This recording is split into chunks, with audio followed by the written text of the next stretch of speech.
আলোচনা রেখেছেন chairperson, honourable chairperson Tripura human rights commission justice Swapan Chandra Das মহোদয়। এর আগে আমাদের সামনে আরও বিস্তারিত আলোচনা রেখেছেন অনারেবল লোকায়েত ডক্টর বি.কে. কিলিকদার মহোদয়। আর আমাদের অ্যাডভোকেট জেনারেল আমাদের সাথে আছেন। উনি বলছেন ওনাকে আগে বলা হয়নি, তারপরেও উনি যেভাবে এত সুন্দরভাবে বললেন যে প্রিপারেশন করে আসলে অনেক সময় বলা যায় না ভালোভাবে। আমাদের শক্তিময় চক্রবর্তী মহোদয় আমাদের সাথে আছেন। আমাদের মাঝে উপস্থিত আছেন ত্রিপুরা হিউম্যান রাইটস কমিশনের শ্রীমতী ঝর্ণা দেববর্মা মহোদয়, চেয়ারপারসন। তাছাড়া অমিতাভ রঞ্জন, রেসপেক্টেড ডিজিপি ত্রিপুরার, উনিও ওনার বক্তব্য এখানে রেখেছেন। আর তাছাড়া সেক্রেটারি ত্রিপুরা হিউম্যান রাইটস কমিশনের শ্রী রতন বিশ্বাস, উনি স্বাগত ভাষণেও বিস্তারিত এখানে আলোচনা রেখেছেন। এখানে অনেক বিশিষ্টজনেরা আছেন। এখানে রামকৃষ্ণ আশ্রমী মহারাজ এখানে উপস্থিত আছেন। আমাদের অন্যান্য যারা বিশিষ্টজনেরা আছেন এখানে, এমিনেন্ট পার্সোনালিটিস এবং members of Tripura human rights কমিশনেরও দেখতে পাচ্ছি, এবং চেয়ারপারসন অন্যান্য ইনস্টিটিউশনে দেখতে পাচ্ছি, ফ্যাকাল্টি অফ কলেজেস এবং স্টুডেন্টস, যাদের জন্য আজকের এখানে এই অনুষ্ঠান। তাদের জানার অনেক কিছুই আছে, ভেরিয়াস কলেজেস অ্যান্ড ইউনিভার্সিটিস এবং মিডিয়া বন্ধুরা, সবাইকে আপনারা এখানে এত একটা সুন্দর দিনে উপস্থিত রয়েছেন। অনেক কিছু আমরা জানলাম। আমিও এখানে বসে বসে দেখছিলাম হিউম্যান রাইটস সম্পর্কে অনেক। আমরা ভাবি যে কিছু হিউম্যান রাইটস ভায়োলেশন হচ্ছে তো হিউম্যান রাইটস কমিশনে চলে যাব, বাস হয়ে যাবে, হবে না। গভর্নমেন্টের সাথে একটা রিলেশন, তবেই কিছু একটা সমস্যা, তবেই হিউম্যান রাইটস কমিশনে যেতে পারবো। আমি শক্তিবাবুর সাথে কথা বলছিলাম বিষয়ে, ক্লারিফিকেশন আমি চাইছিলাম। তো সত্যি আজকের এই দিনটি খুব গুরুত্বপূর্ণ দিন। এখানে বিস্তারিত আলোচনা করেছেন।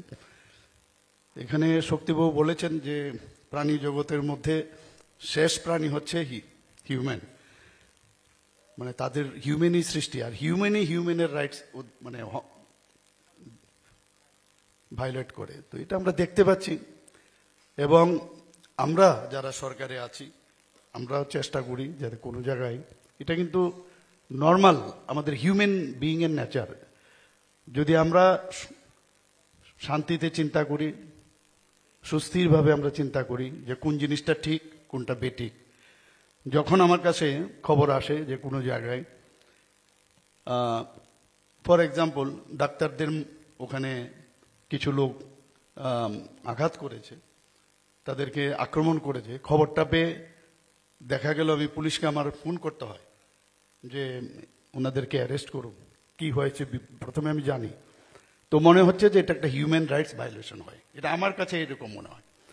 আমার মনে আছে যখন মণিপুরে ত্রিপুরার প্রায় 250 জনের মতো ছেলে ওখানে পড়াশোনা করছিল, হঠাৎ করে মণিপুরের ঘটনা যখন হলো যে এখান থেকে ওনাদের আনতে হবে, গার্জিয়ানরা আমার কাছে বারবার আসছিল, কিন্তু কি একটা অবস্থা ছিল সেই জায়গায়, সেখানে স্পেশাল ফ্লাইট পাঠিয়ে তাদেরকে নিয়ে আসা, এটা আমার মনে হয় এই যে তাদের রাইটস গার্জিয়ানদের আমার কাছে, যে এটা মনে হচ্ছে হিউম্যানিটির কারণে যে হিউম্যান রাইটস তাদের ব্যবস্থা আমি করেছি। এক রাত্রের মধ্যে রাত্রে 12টার সময় আমি সেখানে প্লেন পাঠিয়েছি, গভর্নমেন্টের পয়সা দিয়ে তাদেরকে আমি ফিরে নিয়ে এসেছি। এটা আমার মনে হচ্ছে এটা আমার দরকার। সেখানে আমার হিউম্যানিটি যে পরিচয়, আমার যে কর্তব্য, আপনারা যে বললেন যার যার কর্তব্য যেখানে করা সেটা আমি করেছি। আমি বললাম সেখানেই আমার হিউম্যান রাইটসটা আমি প্রতিষ্ঠিত করেছি। কিছুদিন আগে একজন গার্জিয়ান আমার কাছে এসেছিল, এসে বলছে যে আমার যে মেয়েকে আজকে 7 দিন ধরে কিডন্যাপ করে নিয়ে গেছে সিপাহীজলা ডিস্ট্রিক্টে। তো কি হলো, বলে আমি তো এফআইআরও করেছি, কিন্তু তারপর বলে আমি অনেকের কাছে যাচ্ছি কিন্তু কিছুই হচ্ছে না। এই জায়গায় আমার হিউম্যানিটির আমার মনে হলো তার রাইটস হনন হচ্ছে। তো সেই জায়গার মধ্যে আমি সাথে সাথে এসপি মহোদয়কে ফোন করলাম। আমি বললাম ওর বাড়ির যা যা আছে ওদেরকে ধরে নিয়ে আসুন। আমি ওনাকে একটু টেকনিক্যাল কিছু মানে আমার অভিজ্ঞতার পূর্ব অভিজ্ঞতার থেকে বললাম ওনাদেরকে নিয়ে আসুন। পরের দিনে উইদিন 24 আওয়ার্সের মধ্যে মেয়েও ফিরে এসছে। তো এই যে বিষয়গুলো হয় এক এক সময় আমরা শুনলাম সারা পৃথিবীর মধ্যে এখন যেভাবে মানে খুন সন্ত্রাস মানে যেভাবে চলছে, এক এক সময় আমরা আমাদের এটা দুর্ভাগ্য যে এটাও আমরা দেখতে আসছি। হিউম্যান জবের থেকে জন্ম নিয়েছে তবে থেকে কিন্তু এটা আমরা দেখে আসছি যে তার যে রাইটস, সেই রাইটগুলো হনন হচ্ছে। এখানে আমরা জানি যে এখানে এই দিনটি 1948 রাষ্ট্রসংঘ 1948 সালের 10ই ডিসেম্বর এটাকে ঘোষণা দিয়েছে আন্তর্জাতিক মানবাধিকার দিবস। এবং কিন্তু আনুষ্ঠানিকভাবে মানে ভারতবর্ষে সেটা অনুষ্ঠিত হয়েছে 1950 সালে। এবং রাষ্ট্রসংঘের যতগুলো তাদের সদস্য দেশ আছে তাদেরকে বলা হয়েছে 10ই ডিসেম্বরকে যেন তাদের এই দিনটি আন্তর্জাতিক মানবাধিকার দিবস হিসেবে পালন করে। এবং এখানে বলা হয়েছে যে মেইন যে আজকের যে এই দিনটা মানবাধিকার যে দিবস আমরা পালন করি তার মেইন যে উদ্দেশ্য সেইগুলো হচ্ছে আমার যে সাংবিধানিক যে মৌলিক অধিকার সেইগুলো সম্পর্কে মানুষকে জানানো। অনেকে আমরা জানি না, কিন্তু এখানে বিস্তারিত আলোচনা হয়েছে। সাম্যের অধিকার, শোষণের বিরুদ্ধে অধিকার, ধর্মীয় স্বাধীনতার অধিকার, সংস্কৃতি ও শিক্ষার অধিকার সেটাও আছে। এবং সাংবিধানিক উপায়ে তার প্রতিকারের অধিকার মানে সেই অধিকার আমাদের এই আইনিতেও সেই রক্ষা কবচ কিন্তু আমাদের মধ্যে আছে। আমাদের ফান্ডামেন্টাল রাইটসের মধ্যে আমাদের সেগুলো অলরেডি বর্ণনা করা হয়েছে। 1993-তে এই আইন লাগু হলেও আমাদের পূর্বতন সরকার কিন্তু ত্রিপুরাতে সেটা লাগু করেনি।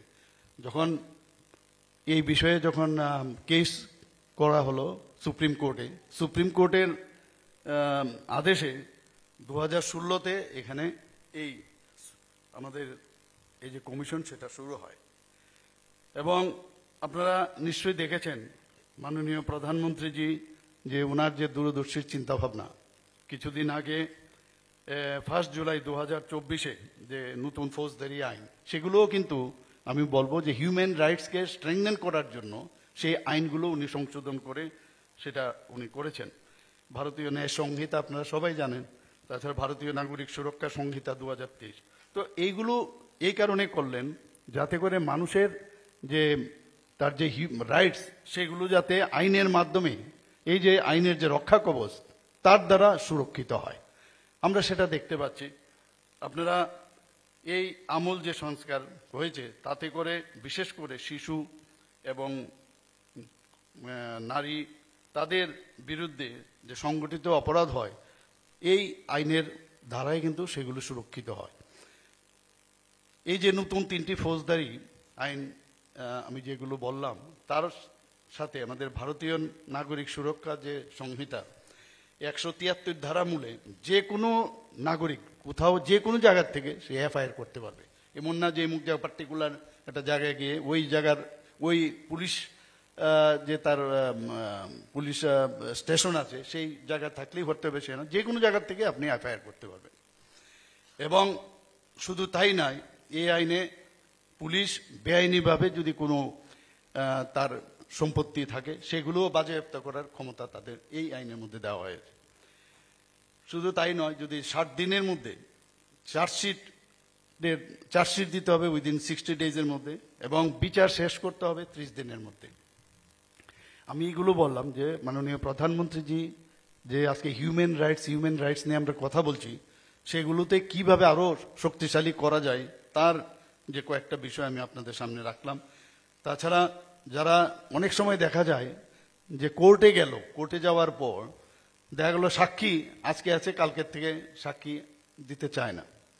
এই সাক্ষীর সুরক্ষার জন্য এই আইনে তার ব্যবস্থা রাখা হয়েছে।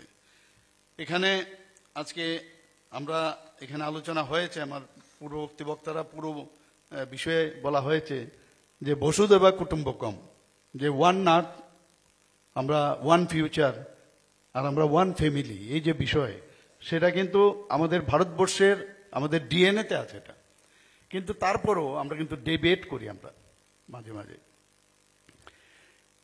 ডেভিয়েশন আমরা দেখি যে যখনই একটা কম্পিটিশন, হেলদি কম্পিটিশন ঠিক আছে, কিন্তু হিউম্যান বিইং হিসাবে যে ডারউইনের যে মতবাদ যে মানে একজন আরেকজনকে চাপিয়ে সার্ভাইভাল অফ দ্য ফিটেস্ট সেই বিষয়টা যখন দাঁড়ায় তখনই এই ধরনের হিউম্যান রাইটসের প্রবলেম দাঁড়ায়, আমি যতটুকু বুঝি আর কি। তো সেই জায়গার মধ্যে দাঁড়িয়ে আজকে আমাদের চিন্তা করতে হবে যে আমি আমার যে নর্মাল যে থিঙ্কিং প্রসেস, যে কোনটা ঠিক কোনটা বেঠিক, আমি নর্মাল ওয়েতে চলবো না অ্যাবনর্মাল ওয়েতে চলবো। যখন অ্যাবনর্মাল কন্ডিশনে আমরা দাঁড়াই তখনই হিউম্যান রাইটসের যে বিষয় সেটা কিন্তু আমরা দেখি, সেটা সামনে চলে আসে। আমাদের ভারতবর্ষের সভ্যতা সংস্কৃতি আমরা সবাই জানি পৃথিবীর মধ্যে সবচেয়ে শ্রেষ্ঠ, এবং একে ধ্বংস করার জন্য কিছু কিছু যারা বিভেদকামী একটা শক্তি তারা সচেষ্ট রয়েছে। এরপরও আমি বলবো যে আমরা সবাই এদিকে নজর রাখবো যাতে কোনো অবস্থায় আমরা যে ঐক্যবদ্ধভাবে আছি সেই ঐক্যবদ্ধতা যেন থাকে। মাননীয় প্রধানমন্ত্রী যে এখানে বলার চেষ্টা হয়েছে, অন্য ফর্মে বলা হয়েছে, বসুধৈব কুটুম্বকম কথাটা বলা হয়েছে, কিন্তু আমাদের ভাষায় পলিটিক্যালি যদি বলি আমরা বলি সবকা সাথ সবকা বিকাশ বিশ্বাস আর তার প্রয়াস, অর্থাৎ সবাইকে নিয়ে আমাদের চলতে হবে, কাউকে হেয় করা চলবে না, কারোর রাইটসকে আমি দাবিয়ে দেব না। আমরা সবাই সবার জন্য, তবেই আমরা এই আজকের দিনে যে দিনে আমরা ইন্টারন্যাশনাল হিউম্যান রাইটস ডে পালন করছি সেটা আমার মনে হয় ফলপ্রসূ হবে। আমার কাছে প্রচুর ফাইল মাঝে মাঝে আসেন, এখানে আমাদের জাস্টিস সাহেব পাঠান, অনেক ফাইন অনেকে করেন, তো রিকমেন্ডেশন করে পাঠান। তার একটা বিশাল অঙ্ক একটু আগে আমাদের সেক্রেটারি মহোদয় দেখাচ্ছিলেন।